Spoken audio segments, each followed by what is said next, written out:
ಶ್ರೀ ಗುರುವೇ ದೀಕ್ಷಾ ಗುರುವೇ ಶಿಕ್ಷಾ ಗುರುವೇ ರಕ್ಷಾ ಗುರುವೇ ಸರ್ವಾಗಮೋಕ್ತ ಕಳಾ ಗುರುವೇ ಶಿವಯೋಗ ಧರ್ಮಾರ್ಥ ಭೋಗ ಗುರುವೇ ತ್ಯಾಗ ಗುರುವೇ ಸುಧೀ ಗುರುವೇ ವಾಚಾ ಗುರುವೇ ಭವರೋಗಹರ ಶರಣಾದೆ ಬಸವ ಮಹಾ ಗುರು ನಿಮಗೆ. ಸರ್ವರಿಗೂ ಶರಣು ಶರಣಾರ್ಥಿ.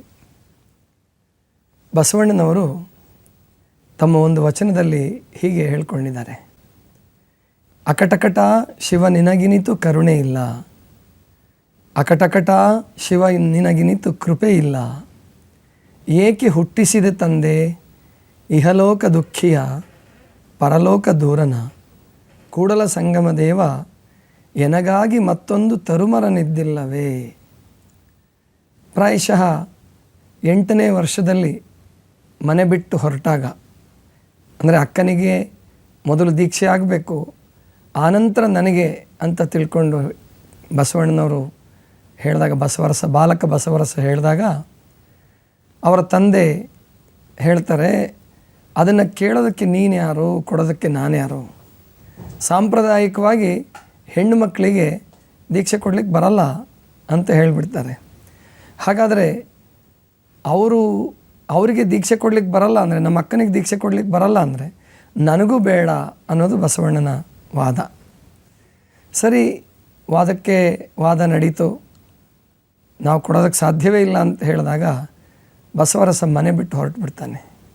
ಸತ್ಯವನ್ನು ಅರಸ್ತಾ ಹೊರಟಾಗ ಒಂದು ಕಡೆ ಪರಮಾತ್ಮನ ಹಂಬಲ, ಮುಂದೆ ಏನು ಹೇಗೆ ಜೀವನವೇ ಗೊತ್ತಿಲ್ಲ, ಹಿಂದಿನದು ಇಷ್ಟ ಇಲ್ಲ. ಅಂತಹ ಸಂದರ್ಭದಲ್ಲಿ ಬಸವರಸ ಈ ವಚನವನ್ನು ಹೇಳಿರಬಹುದು ಅಂತ ಅಂದ್ಕೊಳ್ಳೋಣ. ಅದು ಯಾವುದೇ ಸಂದರ್ಭದಲ್ಲಿ ಹೇಳಿದರೂ ಕೂಡ ಈ ವಚನ ನಮ್ಮ ಜೀವನದಲ್ಲಿ ಒಂದು ದೊಡ್ಡ ಪಾಠವನ್ನು ಕಲಿಸ್ತದೆ ಅನ್ನುವಂಥದ್ದನ್ನು ನಾವೆಲ್ಲ ಅರ್ಥ ಮಾಡ್ಕೋಬೇಕು. ಏನು ಆ ಪಾಠ? ಆ ವಚನದ ಪಾಠವನ್ನು ಮೊದಲು ನೋಡೋಣ. ಅಕಟಕಟ ಶಿವ ನಿನಗಿನಿತು ಕರುಣೆ ಇಲ್ಲ, ಅಕಟಕಟ ಶಿವ ನಿನಗಿನಿತು ಕೃಪೆ ಇಲ್ಲ, ಏಕೆ ಹುಟ್ಟಿಸಿದೆ ತಂದೆ ಇಹಲೋಕ ದುಃಖಿಯ ಪರಲೋಕ ದೂರನ. ಅಂದರೆ ದೇವರಿಗೆ ಒಂದು ರೀತಿ ವಾತ್ಸಲ್ಯದ ಸಿಟ್ಟು, ವಾತ್ಸಲ್ಯದಿಂದ ಕೂಡಿದಂಥ ಸಿಟ್ಟನ್ನು ತೋರಿಸ್ತಾರೆ. ತಾಯಿ ಮೇಲೆ ಮಗು ಹೇಗೆ ಸಿಟ್ಟು ಮಾಡ್ಕೊಳ್ತಾ ಇರುತ್ತೋ ಹಾಗೆ ಪರಮಾತ್ಮನನ್ನು ಕುರಿತು ಹೇಳ್ತಾರೆ, ಏನಪ್ಪ ದೇವರೇ, ನಿನಗೊಂದು ಸ್ವಲ್ಪನಾದರೂ ಕೃಪೆ ಇದೆಯಾ, ನಿನಗೊಂದು ಸ್ವಲ್ಪನಾದರೂ ಕರುಣೆ ಇದೆಯಾ, ನಿನ್ನ ಕರುಣಾಸಾಗರ ಅಂತ ಹೇಳ್ತಾರೆ. ಹಿರಿಯ ಭಕ್ತರು, ಅನುಭಾವಿಗಳು ನಿನ್ನನ್ನು ಕರುಣಾಸಾಗರ ಅಂತ ಹೇಳ್ತಾರೆ. ಆದರೆ ನನ್ನ ಪಾಲಿಗೆ ನಿನಗೊಂದು ಸ್ವಲ್ಪನೂ ಕರುಣೆ ಇಲ್ವಾ ಅಂತ ನನಗನ್ನಿಸ್ತಾ ಇದೆ. ಯಾಕೆ ಅಂದರೆ, ಏಕೆ ಹುಟ್ಟಿಸಿದೆ ನನ್ನನ್ನು ಈ ಭೂಲೋಕದಲ್ಲಿ? ಯಾಕಪ್ಪ ಹುಟ್ಟಿಸಿದೆ? ನಾನು ಇಹಲೋಕದಲ್ಲಿ ದುಃಖಿ, ಈ ಲೋಕದಲ್ಲಿ ನನಗೆ ಸಮಾಧಾನ ಇಲ್ಲ. ಶಾಂತಿ ಇಲ್ಲ. ಈ ಲೋಕದ ಪದ್ಧತಿಗಳು ನನಗೆ ಹಿಡಿಸ್ತಾ ಇಲ್ಲ. ಇಲ್ಲಿರ್ತಕ್ಕಂಥ ಅಸಮಾನತೆ, ಜಾತಿ ಪದ್ಧತಿ ಮತ್ತು ಯಾವುದರಲ್ಲೂ ನನಗೆ ಸಮಾಧಾನ ಇಲ್ಲ. ಯಾಕೆ ಹುಟ್ಟಿಸಿದೆ ನನ್ನನ್ನು?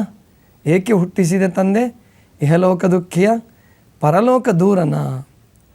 ಇಲ್ಲಿ ಇನ್ನೊಂದು ವಿಷಯವನ್ನು ನಾವು ಸರಿಯಾಗಿ ತಿಳ್ಕೊಬೇಕು.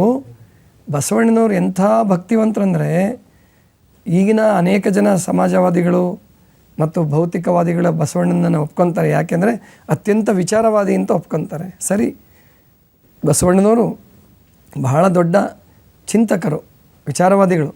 ಅದಕ್ಕಿಂತ ಮೊದಲು ಅವರು ಭಕ್ತಿವಂತರು. ಎಂಥ ಭಕ್ತಿ ಇತ್ತು ಅವರಲ್ಲಿ ಅಂತಂದರೆ, ಪರಮಾತ್ಮನ ಬಗ್ಗೆ, ಆ ಪರಮಾತ್ಮನಿಂದ ಅಗಲಿದ್ದೀನಿ ನಾನು, ಪರಮಾತ್ಮನಿಂದ ದೂರ ಆಗಿದ್ದೀನಿ. ಅದಕ್ಕೆ ಪರಮಾತ್ಮನಿಗೆ ಹೇಳ್ತಾರೆ, ನಿನಗೊಂದು ಸ್ವಲ್ಪನಾದರೂ ಕರುಣೆ ಇದೆಯಾ ತಂದೆ? ಯಾಕಪ್ಪ ನನ್ನನ್ನು ಈ ಭೂಲೋಕದಲ್ಲಿ ಹುಟ್ಟಿಸ್ದೆ?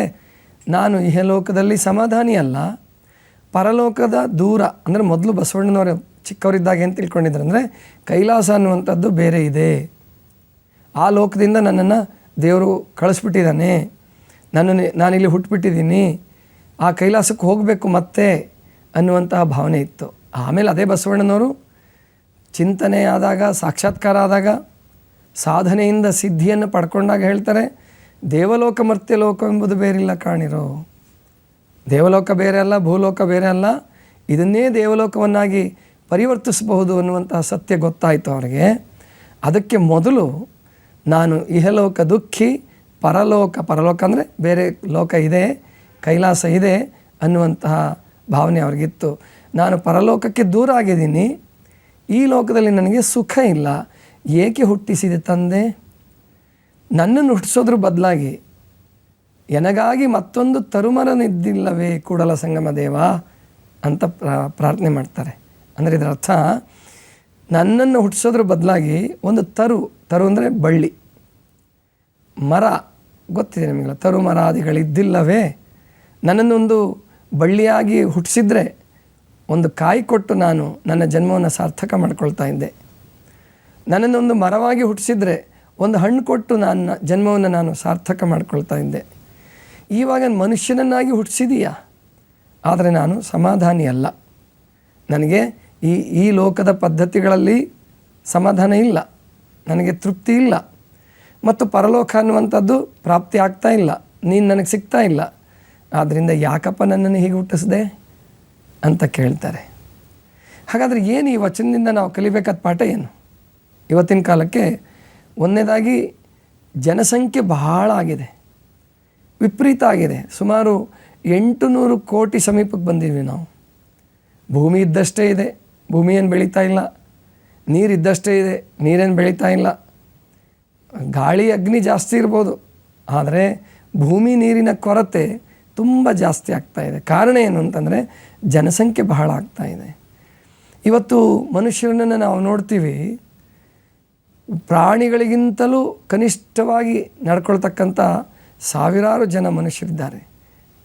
ಕ್ರೌರ್ಯದಲ್ಲಿ, ವಿಷಯಾಸಕ್ತಿಯಲ್ಲಿ, ಬೇರೆ ಬೇರೆ ದುಶ್ಚಟ ದುರ್ಗುಣಗಳಲ್ಲಿ ನಾವು ಗಮನಿಸಿದಾಗ ಮನುಷ್ಯ ಎಷ್ಟು ಕೆಳಮಟ್ಟಕ್ಕೆ ಹೋಗಿದ್ದಾರೆ ಅಂತ, ಮನುಷ್ಯ ಜನಾಂಗ ಹೋಗ್ತಾ ಇದೆ ಅಂತಂದರೆ ಪ್ರಾಣಿಗಳಿಗಿಂತಲೂ ಕನಿಷ್ಠವಾದಂತಹ ಜೀವನ ನಡೆಸ್ತಾ ಇದ್ದಾರೆ.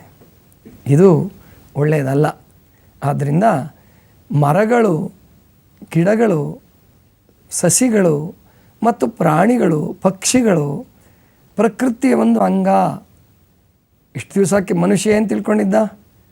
ಕೆಲವು ಧರ್ಮಗಳು ಕೂಡ ಹೇಳ್ಬಿಡ್ತವೆ, ಮನುಷ್ಯನೇ ಶ್ರೇಷ್ಠ, ಮನುಷ್ಯನಿಗೋಸ್ಕರ ಎಲ್ಲ ಸೃಷ್ಟಿ ಇರೋದು. ಹೌದು, ಒಪ್ಕೊಳ್ಳೋಣ, ಮನುಷ್ಯ ಜನ್ಮ ಶ್ರೇಷ್ಠವೇ. ಯಾಕೆಂದರೆ ಬುದ್ಧಿ ಇದೆ, ಮಾತಾಡ್ತಾನೆ, ಆಮೇಲಿಂದ ವಿವೇಚನೆ ಮಾಡುವಂತಹ ಶಕ್ತಿ ಇದೆ, ತಪ್ಪು ಸರಿಯನ್ನು ಅಳೆದು ತೂಗಿ ನೋಡ್ತಕ್ಕಂತಹ ಸಾಮರ್ಥ್ಯ ಇದೆ, ಎಲ್ಲದೂ ಒಪ್ಕೊಳ್ಬಹುದು. ಆದರೆ ಜನಾಂಗದ ಸಂಸ್ಕಾರ ಎಷ್ಟು ಕೆಳಮಟ್ಟಕ್ಕೆ ಹೋಗ್ತಾ ಇದೆ ಅಂತಂದರೆ, ಪ್ರಾಣಿಗಳಿಗಿಂತಲೂ ಕನಿಷ್ಠವಾದ ಬದುಕು ಕೆಲವ್ರದ್ದಿದೆ. ಇಂತಹ ಸಂದರ್ಭದಲ್ಲಿ ತಾಯಿ ತಂದೆಗಳಾದಂಥವರು, ಯುವಕ ಯುವತಿಯರಾದಂಥವರು, ಸಮಾಜದ ಮುಖಂಡರು ಮತ್ತು ಶಿಕ್ಷಕರು, ವಿಶೇಷವಾಗಿ ಶಿಕ್ಷಕರು ಮತ್ತು ಗುರುಗಳು, ನಾವು ಎಂಥ ಜನಾಂಗವನ್ನು ತಯಾರು ಮಾಡ್ತಾ ಇದ್ದೀವಿ, ಎಂಥ ಜನಾಂಗವನ್ನು ನಾವು ತಯಾರು ಮಾಡಬೇಕು, ಈ ವಿಷಯದಲ್ಲಿ ನಾವು ಆಲೋಚನೆ ಮಾಡಬೇಕಾಗಿದೆ. ಅದನ್ನೇ ನಾವು ಬಸವಣ್ಣನವರ ಈ ವಚನದಿಂದ ಕಲಿಬೇಕಂದು. ಒಂದು ವೇಳೆ ಉತ್ತಮವಾದ ಜನಾಂಗವನ್ನು ನಮ್ಮ ಕೈಲಿ ಸೃಷ್ಟಿ ಮಾಡೋಕ್ಕಾಗದೆ ಹೋದರೆ ಭೂಲೋಕವನ್ನು ನರಕವನ್ನಾಗಿ ಮಾಡಿ ಮತ್ತು ಇಲ್ಲಿ ಕೇವಲ ಗದ್ದಲ, ಸಂತೆ, ಮೋಸ, ವಂಚನೆ, ಭ್ರಷ್ಟಾಚಾರ ಇದೇ ಆಗೋಗ್ಬಿಟ್ರೆ ಇದಕ್ಕೆ ಅಳಿಗಾಲ ಬಂದುಬಿಡುತ್ತೆ. ಆದ್ದರಿಂದ ನಾವೆಲ್ಲರೂ ನಮ್ಮನ್ನು ಆತ್ಮವಿಮರ್ಶೆ ಮಾಡ್ಕೊಳ್ಬೇಕು. ಒಂದು ಮರದಷ್ಟಾದರೂ ನಾವು ಈ ಜಗತ್ತಿಗೆ ಪ್ರಯೋಜನ ಆಗ್ತಿದ್ದೀವ? ಒಂದು ಬಳ್ಳಿಯಷ್ಟಾದರೂ ನಾವು ಈ ಜಗತ್ತಿಗೆ ಪ್ರಯೋಜನ ಆಗ್ತಿದ್ದೀವ? ನಮ್ಮಿಂದ ಒಳ್ಳೇದಾಗ್ತಿದೆಯಾ ಅಥವಾ ನಮ್ಮಿಂದ ಕೆಟ್ಟದ್ದಾಗ್ತಾ ಇಲ್ವಾ? ಒಂದು ವೇಳೆ ಒಳ್ಳೇದು ಮಾಡೋಕ್ಕೆ ನಮ್ಮ ಕೈಲಿ ಸಾಮರ್ಥ್ಯ ಇಲ್ಲದೆ ಹೋದರೂ ಕೂಡ ಕೆಟ್ಟದ್ದು ಮಾಡುತ್ತಾ ಇಲ್ವಲ್ಲ ನಾವು ಅನ್ನೋದನ್ನು ಎಲ್ಲರೂ ಖಾತ್ರಿಪಡಿಸ್ಕೊಳ್ಬೇಕು. ಆದರೆ ದುರ್ದೈವ ಏನಾಗಿದೆ ಅಂತಂದರೆ ಆ ಕೆಟ್ಟ ಮಾರ್ಗದಲ್ಲಿರ್ತಕ್ಕಂಥವರು ಇಂಥವನ್ನ ಕೇಳಿಸ್ಕೊಳ್ಳೋದಿಲ್ಲ.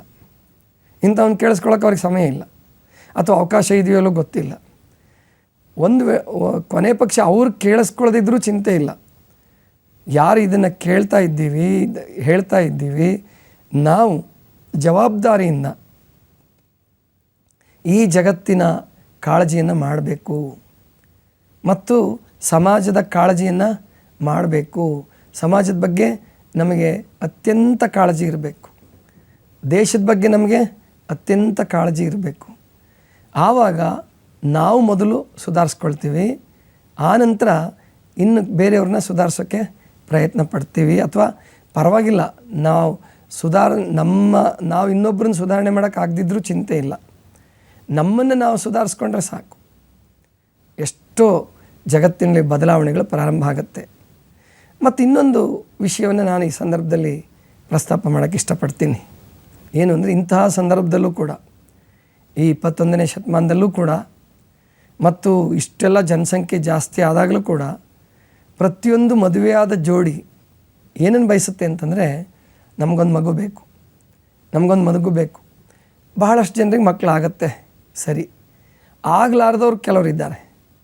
ಬರೀ ನಮ್ಮ ದೇಶದಲ್ಲಿ ಅಂತಲ್ಲ, ವಿಶ್ವದ ಎಲ್ಲ ದೇಶಗಳಲ್ಲಿಯೂ ಕೂಡ ಮಕ್ಕಳಾಗಲಾರ್ದಂಥವ್ರಿದ್ದಾರೆ. ಅದರಲ್ಲಿ ನಮ್ಮ ದೇಶದಲ್ಲಂತೂ ವಿಪರೀತವಾಗಿ ಚಿಂತೆ ಮಾಡ್ತಾರೆ.